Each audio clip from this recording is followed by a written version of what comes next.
Est-ce que vous êtes sensible, voire hypersensible? Est-ce que ça vous arrive de vous dire que vous êtes trop, qu'il faudrait vous forcer à être moins, qu'il faudrait vous faire violence pour faire ceci ou cela? Dans ces moments-là, vous trouvez pas que vous vous faites du mal? Est-ce que ce serait pas le moment d'avoir des pensées bienveillantes envers soi-même? Si ce n'est pas vous, mais que vous connaissez des personnes dans ce cas-là qui ont cette sensibilité accrue, peut-être que cette vidéo pourra aussi vous aider à lui apporter un peu de bienveillance et d'écoute. J'ai donc pour vous 5 pensées bienveillantes qui feront du bien à une personne hypersensible. Et je pense que ça sera aussi le cas pour une personne introvertie, réservée ou même au potentiel. Allons-y! Mais Sakura, c'est Rosalis, salut! Je suis une illustratrice qui aime partager ses passions chaque jour sur YouTube, qu'il s'agisse d'art et culture manga, mais aussi lifestyle créatif. Bienvenue aujourd'hui dans cette nouvelle vidéo bien-être, et c'est parti pour ma première pensée bienveillante pour hypersensible. La première pensée qui fait du bien, c'est se dire que c'est le cerveau qui fonctionne de manière aiguisée. Qu'on est né ainsi et que c'est comme par exemple avoir la couleur de cheveux ainsi faite. J'ai pas choisi d'avoir cette couleur de cheveux, elle est là, j'ai pas à la changer. Quoique si, je pourrais me teinter les cheveux, etc. Mais est-ce que j'y suis obligée? Non, je peux vivre avec naturellement. Personne n'a besoin de me dire tu devrais modeler tes cheveux, changer ta nature même. C'est ainsi que tu es, c'est ta caractéristique. C'est comme ça que tu es sensible, à ce niveau de sensibilité. C'est comme ça que tu fonctionnes, tu peux t'accepter tel quel. Et ça n'a l'air de rien, mais moi, on m'a beaucoup éduquée en me disant que je devais me renforcer, qu'il fallait que je sois plus forte, que la vie était difficile et que il fallait pas que je sois aussi sensible. Mais moi, maintenant, je me dis, c'est ok, je suis comme ça, je peux être comme ça, et c'est ainsi. Et mine de rien, ça fait du bien de se dire, je suis comme je suis. D'ailleurs, la deuxième pensée qui fait du bien, c'est de se dire que c'est une capacité avancée. Être sensible, être hypersensible, c'est être plus.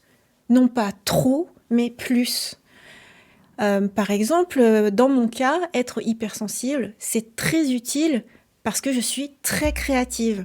Ma sensibilité pour la beauté, ma sensibilité pour l'observation, l'imagination, ça m'aide dans la création d'illustrations, ça me permet d'avoir un imaginaire, un univers beaucoup plus riche que si je n'étais pas du tout sensible. D'ailleurs, j'aime être hypersensible à la musique, ça me permet d'apprécier encore plus fort, d'avoir beaucoup plus d'émotions, de ressentir les bienfaits de la musique.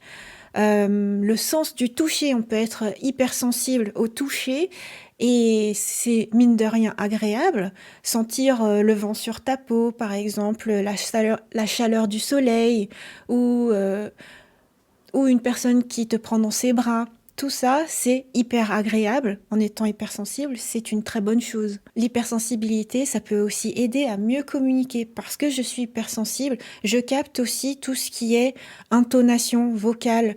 À quelle puissance est-ce que tu communiques avec moi? Est-ce que tu parles fort ou très faiblement?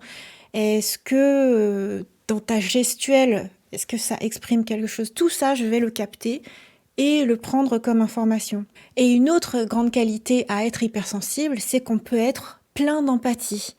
L'empathie, c'est une énorme qualité humaine. Ça peut beaucoup aider son prochain, ça peut aider d'autres personnes et même soi-même. Ça permet de créer des vraies relations profondes avec d'autres personnes. En clair, mieux vivre dans la vie. La troisième pensée bienveillante, c'est que on peut accepter de prévoir en avance. C'est ok si on est une personne qui a besoin de voir venir, de planifier, d'avoir avec soi des objets qui nous permettront de mieux vivre des situations trop stimulantes.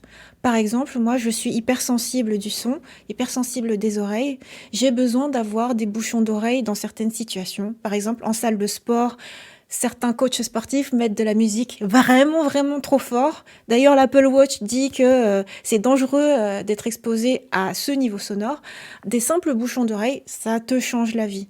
Ou bien, quand tu vas à un endroit extrêmement bruyant, tu peux avoir des AirPods qui vont faire réduction de bruit. Ça te permet d'aller dans des endroits particulièrement bruyants, pour autant sans être désociabilisé. Par exemple, aller dans un restaurant où il y a une très mauvaise acoustique, ça résonne à fond, il y a beaucoup trop de gens qui parlent, etc., etc.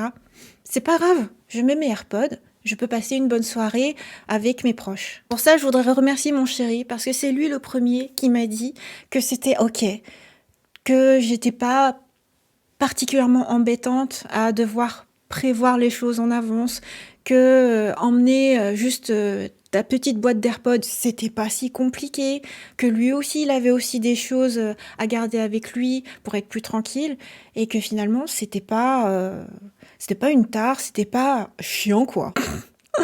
Je voudrais rester polie, mais là, je trouvais plus le mot. La quatrième pensée bienveillante, c'est accepter de faire des pauses et se dire que ce n'est pas grave. Par exemple, des fois j'ai chaud, j'ai des bouffées de chaleur.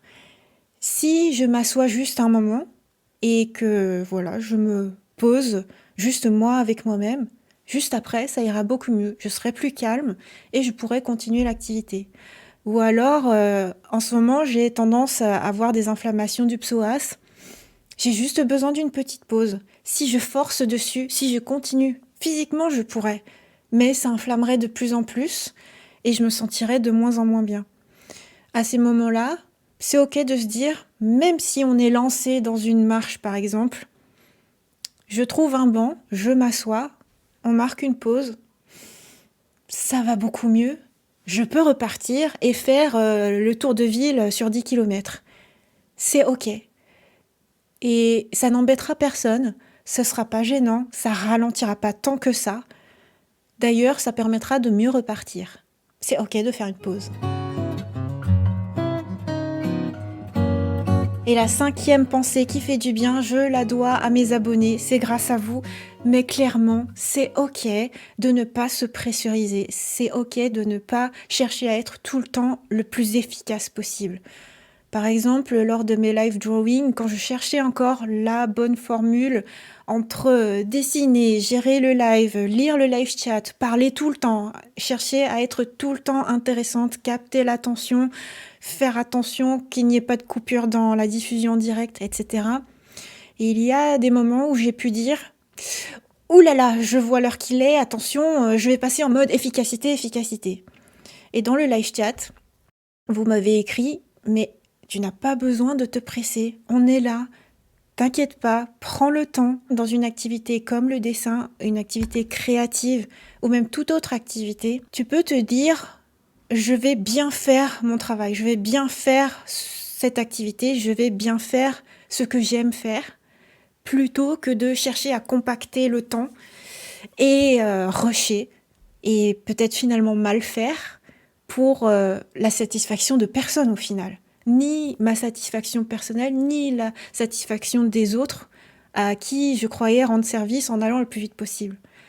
Donc c'est ok de ne pas paniquer, c'est ok d'accepter de prendre le temps. Vous l'aurez compris, ces 5 pensées bienveillantes pour hypersensibles, elles me sont grandement adressées. Ce sont des pensées qui me font du bien, que j'ai réalisées comme étant totalement acceptables. Ça peut faire partie de ma vie et m'améliorer la vie. Et je me dis que ça peut rendre service à des personnes qui sont hypersensibles comme moi, ou qui sont très sensibles, ou qui connaissent des personnes qui sont hypersensibles. C'est des petites clés comme ça que si vous les disséminez, vous les appliquez au quotidien, peut-être que ça peut rendre service à quelqu'un. Ça rend la vie plus douce en tout cas. Et j'espère que ça pourra vous inspirer dans votre vie au quotidien. Mais Sakola, j'espère que cette vidéo vous a plu. On se donne rendez-vous dès demain pour de prochaines vidéos. Bye bye!